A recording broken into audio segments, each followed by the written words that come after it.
When I bought an old fishing cabin on a forgotten coast, I expected peace and quiet. But the HOA next door thought they owned the beach. They called the cops, froze my work, and tried to break me until they learned the shoreline they claimed was never theirs. The first time I saw the cabin, it looked like it was holding its breath. Half of its roof had caved in, the boards along its walls were sun-bleached to a brittle gray, and the old dock that once reached the bay had collapsed into the water like a skeleton. The wind hissed through the broken windows, whispering secrets of a life long gone. But to me, it was perfect. I wasn't looking for beauty. I was looking for silence, something I hadn't felt in years. My life in the city had been all noise, lawsuits, deadlines, arguments, and the hollow sound of my own exhaustion. I had spent 15 years as a maritime attorney, fighting corporations and governments over property rights. The irony wasn't lost on me, after all those years defending other people's land. I barely had a patch of my own. When I saw the listing for one historic fishing cabin, built 1943, sold as is, something in me clicked. It was cheap, remote, and came with riparian rights, access to the waterline that no modern HOA could touch. I didn't care that it was miles from the nearest paved road. I didn't care that I had to haul my own supplies through sand and scrub. I was done with noise. But peace, as I was about to learn, doesn't come quietly. The first morning I arrived, fog rolled off the bay like breath from a sleeping beast. The water was still glassy. Gulls circled above, their cries cutting through the silence. My boots sank into soft, damp earth as I stepped out of the truck, the boards of the cabin creaking like they recognized me. I spent the first few hours walking the boundary lines, map in hand. The markers were old, rusted iron rods and faded paint, but the property lines were clear. My land stretched from the old dunes to the beginning of the tide marks. The beach, according to records, had never been part of any subdivision. It existed outside the reach of homeowners' associations, untouched by their bylaws and arrogance. Still, I could see the signs of them from where I stood.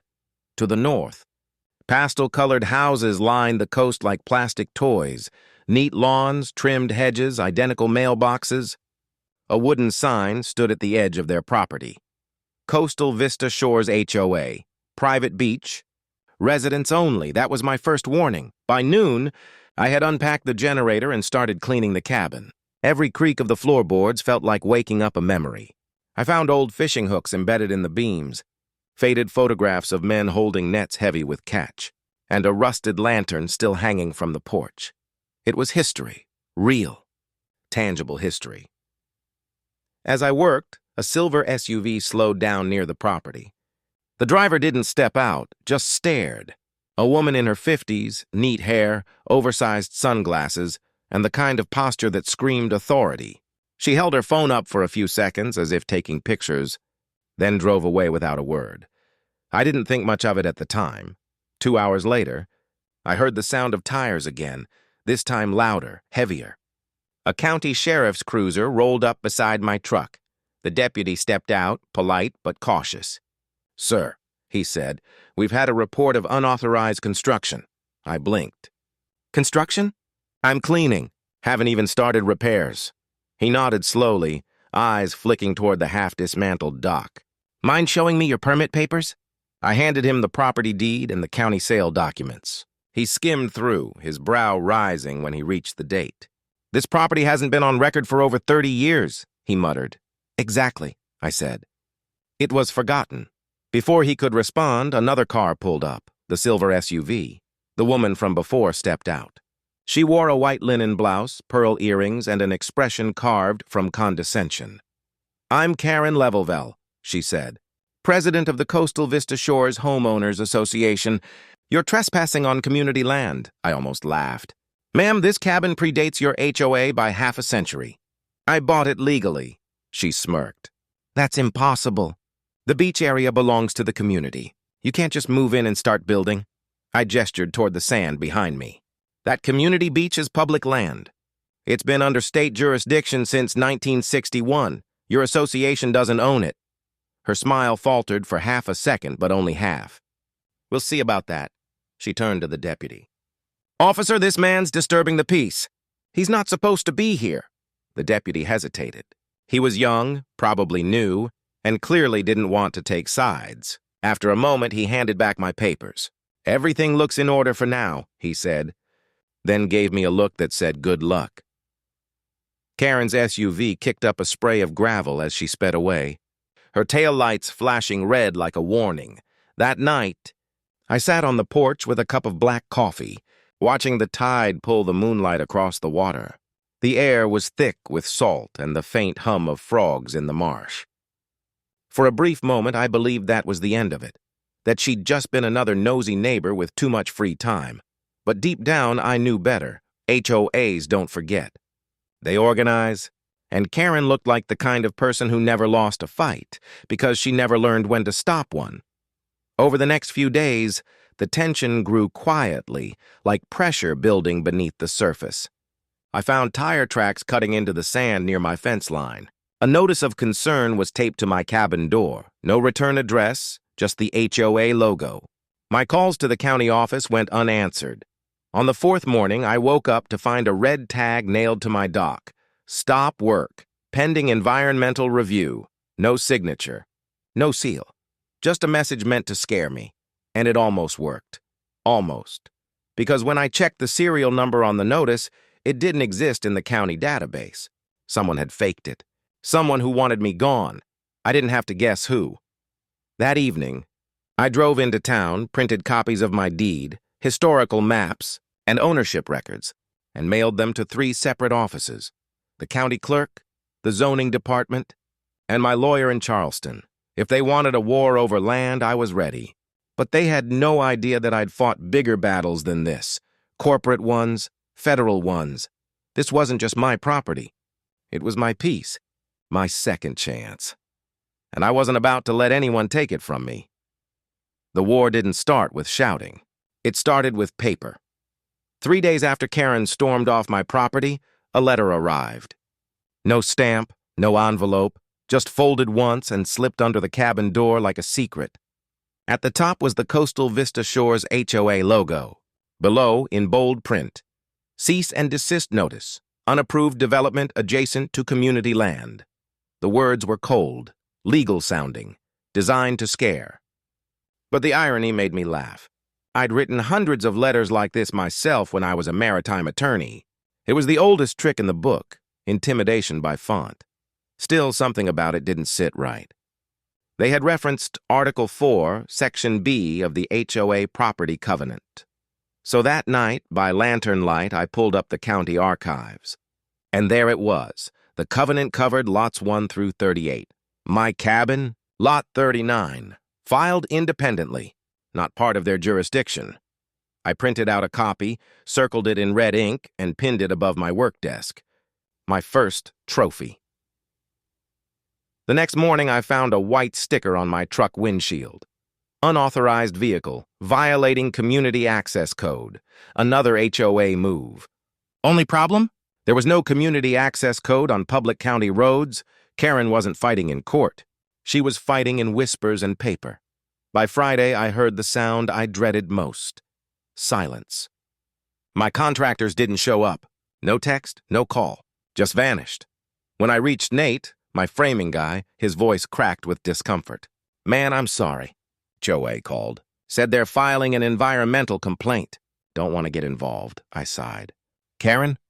He hesitated. "She's got reach. People are scared to cross her."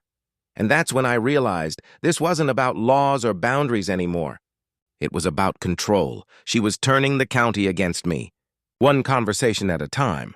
The following week, it escalated. A bright orange paper was stapled to my dock post. Stop work order. Coastal violation.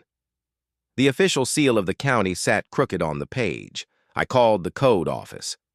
They had no record of it. When I told them about the seal, the clerk sighed. "Sir, that looks like a photocopy. We've had incidents before. People trying to enforce HOA rules as county law." That was all I needed to hear. By nightfall, I had a folder full of documentation, time-stamped photos and recordings. Karen wanted a paper war? Fine. I'd bury her in it. 2 days later, a man in a high-visibility vest walked up my drive. Big, heavy-set, mid-40s, polite smile. "Morning. Name's Tom," he said. "Here to inspect your erosion control." I frowned. "Didn't request an inspection," he shrugged. "Just following orders." "HOA forwarded your case to the Environmental Board. That was odd. HOAs can't file government inspections. Only property owners can, but I played along." "All right, Tom, go ahead." He wandered around, snapping pictures. Too many pictures. Not of the shoreline, of my cabin, my equipment, even the generator serial number. By evening, something about him just didn't add up. That night, as I checked the security camera feed from my trailer, I froze. At 9:37 p.m., the same man, Tom, stood near my truck, talking on the phone. I turned up the volume. His voice came through the static. "Yeah, I got pictures of everything." "He doesn't suspect a thing. She said 500 now, another 5 when it's delayed." "She?" "Karen." Of course. My stomach turned cold. I exported the footage, time-stamped it, and sent it straight to my lawyer in Charleston with the subject line, "Bribery Evidence, HOA Involvement." By morning, Tom was gone. Vanished like he'd never existed. But the damage was done. Karen wasn't just meddling anymore. She was breaking laws. The more I dug, the uglier it got. Emails started showing up in my spam folder, automated warnings about coastal violations and permit suspension notices. When I checked the domain, it wasn't from the county. It was from a new website, SaverShoresCommunity.org. The website looked legitimate. Clean design, a blue wave logo, professional writing about protecting coastal wildlife. Until I checked the registration record. It had been created 5 days earlier. By Karen Levelville herself, a fake nonprofit. A front for her vendetta. I sat back in my chair, staring at the glowing screen. My hands clenched into fists. All of it, the notices, the fake inspection, the bogus environmental group, was part of her game. She wasn't defending her community. She was defending her ego. The next week, my phone rang at 6 a.m., private number. I answered, a woman's voice, shaky, nervous. "You don't know me. I clean houses in Coastal Vista. Mrs. Levelville told us you were building illegally, but I looked you up. You own the place. I thought you should know. She's planning to have someone damage your dock tonight." She said, and I quote, "He'll leave once he realizes it's too expensive to stay." I sat up straight. "You're sure?" "Yes, please don't mention me. I just don't want trouble." The call ended. I didn't sleep that night. At 3:12 a.m., I heard footsteps, soft, careful. Through the blinds, I saw 2 figures near the dock, flashlights sweeping across the sand. They tried to pry off the fencing. Then one of them swung something, a crowbar, at the dock post. I hit the floodlights. The figures froze. One bolted immediately. The other turned toward the light, and in that second, I saw her. Karen. Her mouth twisted into something between shock and rage before she turned and ran. I had it all on camera. By sunrise, the sheriff was back on my property. This time, he wasn't confused. He watched the footage, sighed, and said quietly, "You've got yourself a harassment case." "Maybe worse." He took my statement. An official report was filed, but as his cruiser pulled away, I knew this wasn't over. People like Karen didn't stop when they were caught. They doubled down. By the end of the week, I filed for a restraining order through the county court, complete with the footage, fake documents, and evidence of bribery. My lawyer handled the legal jargon. I handled the pressure. Every day I drove back to the cabin, and every day I saw her car parked just far enough away to claim coincidence. She'd roll down her window, pretend to take a call, and glare at me with that frozen smile that said, "You may know the law, but I own this town." She didn't realize I wasn't just fixing an old fishing cabin anymore. I was building a case that would end her reign over the shoreline, and I wasn't going to stop until the law she tried to twist finally bent back toward her. When I stood on the dock that night, the air was cold, heavy with salt and rain. The waves slapped the posts, steady and rhythmic. This place wasn't peaceful anymore. It was alive, with tension, with purpose, with fight, somewhere behind those pastel houses. Karen was probably typing another email, drafting another complaint, trying to invent a new rule to keep me quiet. But the tide doesn't obey rules, and soon neither would I. The next morning, I woke up to the sound of angry voices outside. Through the cracked window of the old fishing cabin, I saw 3 HOA board members standing on the sand, clipboards in hand, pointing toward my porch. They weren't alone. 2 local contractors were there too, measuring distances between the cabin and the shoreline as if they owned the place. The air was thick with tension and the smell of salt mixed with hostility. They had placed a bright orange notice of violation on my front post, claiming the cabin was an illegal structure on HOA-regulated property. I couldn't help but laugh. The same property I had the deed for was now being claimed by a group that didn't even exist in the area 20 years ago. Still, I knew better than to confront them immediately. HOA drama never ends with words. It ends with proof. That day, I decided to play it smart. I went into the nearby town's registry office, armed with my deed, title number, and the survey maps that came with the sale. The clerk, a gray-haired man who'd been there for decades, smiled when I told him about the HOA dispute. "Son," he said, flipping through old maps, "that beach has never been under any association. They're bluffing." He even pulled out an original survey dated 1973 showing the property boundaries, with my cabin sitting well within private land. With copies in hand, I returned to the cabin, determined to end this nonsense. But the HOA had escalated while I was gone.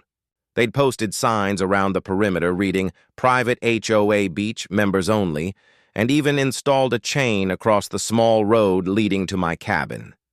They were trying to block access to my own home. The arrogance was unbelievable. I called the local police again, calmly explaining the situation. When the officers arrived, the HOA president, an older woman named Marjorie, known locally for her strictness, was already there, ready to spin her version of the story. She claimed I was trespassing, that the cabin was an unapproved restoration, and that I was disrupting the harmony of the neighborhood. The officer looked confused until I handed him the printed documents from the registry office. His eyes went wide. "Ma'am," he said firmly, "this property line clearly places his cabin outside HOA jurisdiction." "You can't enforce rules here?" Marjorie's expression froze. The crowd that had gathered, neighbors, curious onlookers, even one of the contractors, fell silent. The power she held evaporated instantly. Still, she wasn't ready to back down. She muttered something about taking the matter to court and stormed off, leaving her followers uncertain and embarrassed. That evening, as the sun dipped below the water, I sat on the porch watching the waves roll in. For the first time since moving here, I felt peace, but it was fragile. I knew people like Marjorie didn't quit easily. There would be retaliation, maybe more paperwork, maybe another stunt to drive me away. The cabin creaked softly in the sea breeze, a reminder of its age and resilience. I took a deep breath, feeling both proud and uneasy. I hadn't just bought a fishing cabin anymore. I had stepped into a silent war over ownership, control, and pride. And deep down, I knew the HOA was already planning their next move. Weeks passed, and for a while things seemed calm. The HOA stopped sending letters and Marjorie had gone unusually quiet. The waves returned to their soothing rhythm, and I began fixing up the cabin, patching the roof, repainting the wood, and rebuilding the old dock that had half sunk into the sand. For the first time, the place was starting to feel like a home, but silence rarely lasts when pride is wounded. One chilly morning, a plain white envelope appeared wedged under my door. No knock, no warning. Inside was a formal notice, cease and desist order, stamped with the HOA's seal. They were accusing me of unauthorized development on association land and demanded I appear for a community hearing in 2 weeks. It wasn't an official court order, but it was written to look like one. A scare tactic, still the tone had shifted. They weren't just yelling from across the beach anymore. They were trying to trap me in legal confusion. Marjorie had written the letter herself, signing it with a shaky but deliberate flourish. For the preservation of coastal community standards. I wasn't about to play their game. I went straight to my lawyer, a calm, sharp man named Harris who dealt with HOA disputes before. He skimmed through the letter, smirked, and said, This isn't worth the paper it's printed on. But they're testing you. They want to see if you'll flinch. We decided to respond formally, with power. Harris drafted a notice of property ownership and rights and had it notarized. The document made it clear that my land was not under HOA jurisdiction, citing specific property records, survey maps, and even an archived county ordinance. We sent copies to the HOA board, the local zoning office, and, just for good measure, to Marjorie's personal address. That move hit them hard. Within days, I started noticing strange activity. Cars parking at the edge of the beach, people taking photos of the cabin, and one night, a flashlight beam sweeping across my yard. It was obvious. They were looking for violations to use against me. Then came the next blow. A week later, I received a certified letter, notice of pending civil action, from the HOA's lawyer. This time it was official. They were suing me for encroachment on communal beachfront property and unlawful modification of environmental zones. The amount they demanded in damages was laughable, but the intention was clear: bleed me dry through legal fees. The news spread fast. Neighbors began whispering, some siding with the HOA, others silently cheering for me. I could feel the divide growing along the shoreline. One evening, as I sat outside watching the sunset, an older man from a nearby cabin approached quietly. "You're not the first," he said, voice low. "Marjorie's been trying to push people off this stretch for years. She wants full control of the coast. She calls it her legacy project. But most folks just sell and leave. You're the first one who fought back." That night, the wind picked up, howling through the gaps in the wooden siding. I stared at the ocean, thinking about how peaceful this place had once seemed. The lawsuit wasn't just about property anymore. It was about control, territory, and ego. The HOA wanted to make an example of me. But they underestimated one thing: my patience and my proof. Harris began preparing for the legal battle, digging through county archives, gathering environmental compliance records, and interviewing retired officials who remembered the area before the HOA existed. The evidence piled up in my favor, but I knew trials could drag on for months, even years. Then, one night, something unexpected happened. I woke up to the faint crackle of fire. Rushing outside, I saw the edge of my dock ablaze, flames licking upward, reflecting off the dark waves. I grabbed a bucket and ran, dousing it with seawater until it hissed and died out. The damage was minor, but the message was clear. This wasn't coincidence. As the smoke thinned, I stood there barefoot in the sand, breathing hard. The moon cast a pale light over the ruined boards. Somewhere out there, someone was watching, waiting for me to give up. But I wasn't going anywhere. If they wanted a war, I was ready for it. The night of the fire changed everything. After that, I realized this fight wasn't about property lines or HOA bylaws anymore. It had become personal. Someone wanted me gone, and they were willing to cross any line to make it happen. Over the next few days, I started documenting everything: photos of the burned dock, security camera footage from the small camera I'd installed near the porch, even the tire tracks I found in the sand that led straight back toward the neighborhood's private road. My lawyer, Harris, advised me to stay calm and let the investigation unfold. But I could feel the tension rising like a storm tide. Then came the day of the hearing. The county courthouse was small, the kind of place where everyone knew everyone. The case, HOA versus private cabin owner, had drawn curious locals, reporters, and a handful of neighbors who wanted to see how it would end. I sat at the defense table beside Harris while Marjorie and her board occupied the other side. Stiff and self-righteous, the judge, a stern but fair woman named Judge Warren, began by reviewing the HOA's claim that my cabin sat on communal beachfront property and had been renovated without environmental clearance. Their lawyer made it sound official, polished, until Harris stood up. He didn't raise his voice. He didn't need to. "Your Honor," he said, placing a thick binder on the table, "this entire case rests on a false premise. The land in question was never HOA property." He handed the judge several documents: property surveys dating back to 1973, original deeds, and most importantly, A county zoning map showing clear, bold boundaries. My cabin was entirely outside HOA limits. The silence in the room grew heavy as the judge flipped through the papers. Then Harris dropped the final piece. Your Honor, we also have video evidence of an attempted act of property damage, captured 2 nights ago. He played the footage. The courtroom fell silent as the screen showed a dark figure approaching my dock, carrying something in their hand, a gas can. The faint glow of a lighter flickered before the image cut out. The judge froze the frame. The outline was unmistakable. Marjorie. The room erupted in whispers. Her face turned pale, and for the first time since this ordeal began, she looked small, cornered. The judge leaned forward, eyes sharp. "Mrs. Calhoun," she said, voice low but cutting, "do you have an explanation for this?" Marjorie tried to speak, but her words stumbled out, half denials mixed with panic. The judge didn't wait. She dismissed the HOA's claim with prejudice, meaning they couldn't refile, and ordered an immediate investigation into the act of vandalism and harassment. It was over. The moment we stepped outside, the reporters swarmed. I didn't say much, just a short statement. I bought that cabin for peace, not war. I just wanted to be left alone.